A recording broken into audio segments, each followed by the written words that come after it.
Magandang gabi po sa lahat namang nakikinig sa channel na ito. At sa inyo na rin po siyempre, Sir Misterio. Tawagin niyo na lang po akong Adrian. Hindi ko na rin po babanggitin ang eksaktong lugar dito sa amin sa Laguna. Dahil hanggang ngayon ay nagpapaupa pa rin ang may-ari ng apartment na iyon. Ayoko pong magdulot ng iskandalo o problema. Lalo na't may mga bago na naman pong umuupa roon. Isa po akong call center agent noon at naghahanap ng malilipatang malapit sa trabaho. May nakita akong maliit na studio type na apartment.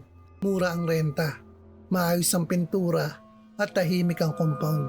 2 unit lang ang magkaharap at nasa dulo pa kaya hindi masyadong matao. Unang linggo ko roon, maayos naman ang lahat.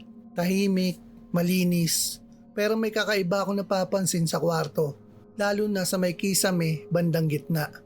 Parang may bakas doon na tinakpan lang ng bagong pintura. Di ko na po masyadong inusisa. Isang gabi, habang nagpapahinga ako, may naamoy akong pabango ng lalaki. Matapang pero pamilyar. Parang ginagamit sa mga formal na okasyon.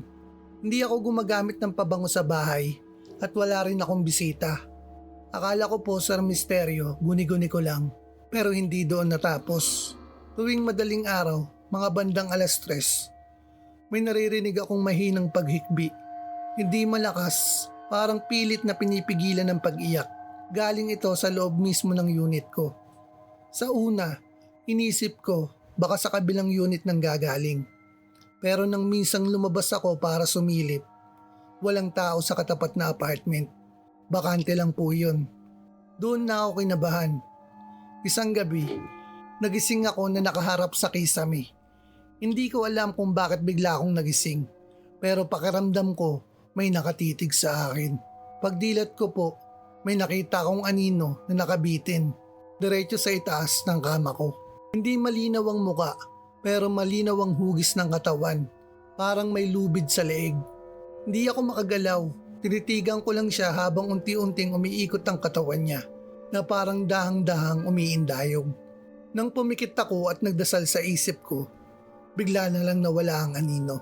Kinabukasan, kinausap ko ang caretaker. Doon ko nalaman ang totoong nangyari noon. Dati raw, may mag-live-in doon, parehong lalaki. Tahimik lang daw ang dalawa, pero halatang mahal ang isa't isa. 1 taon din silang tumira roon. Pero may mga nakakarinig daw na kapitbahay nila na madalas magtalo itong dalawa nitong huli. Ayon sa kwento, nalaman daw ng isa na may iba na palang kinakasama ang partner niya. Nahuli raw niya mismo. Isang gabi, nag-away sila ng malala. Umalis ng isa, naiwan ng isa sa unit. Kinabukasan, hindi na raw sumasagot sa tawag ang naiwan. Nang pasukin ng unit, doon na nila nakita. Isinabit niya ang sarili niya sa kisame gamit ang lubid para kitilin ang sarili niyang buhay. Eksakto sa pwesto kung saan ko inilagay ang kama ko. Simula raw noon, wala raw tumatagal sa unit. May ilan daw na umalis agad nang hindi na kumukuha ng deposito. Hindi ko alam kung bakit hindi iyon sinabi sa akin bago ako lumipat. Simula nang malaman ko iyon, mas lumala ang mga nangyayari. Minsan, habang naliligo ako, may naririnig akong boses sa labas ng banyo. Mahinang bulong.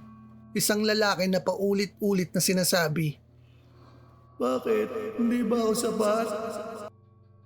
Isang gabi, habang nakahiga ako, may biglang bumigat sa gilid ng kama. Parang may umupo. Ramdam ko ang paglubog ng kutsyon. Hindi ko magawang tumingin. Nanginginig ako. Pagkalipas ng ilang segundo, may malamig na hangin na dumadampi sa tenga ko. At may bumulong. Iniwan niya na rin ako. Doon na ako tuluyang napaiyak sa takot. Nagdesisyon agad akong umalis. Kinabukasan, habang nag-iimpake ako, napatingin ako sa kisame. Sa liwanag ng umaga, kitang-kita ang bahagyang bilog na marka. Parang may dating nakaangkla roon. Hanggang ngayon, dala ko pa rin ang takot na iyon. Minsan, kapag naaamoy ko ang parehong pabango sa ibang lugar, bumabalik ang alaala ng aninong umiindayog sa itaas ko.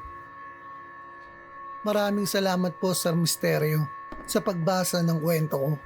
Sana po ay magsilbing paalala ito na may mga sugat na hindi agad naghihilom kahit sa kabilang buhay.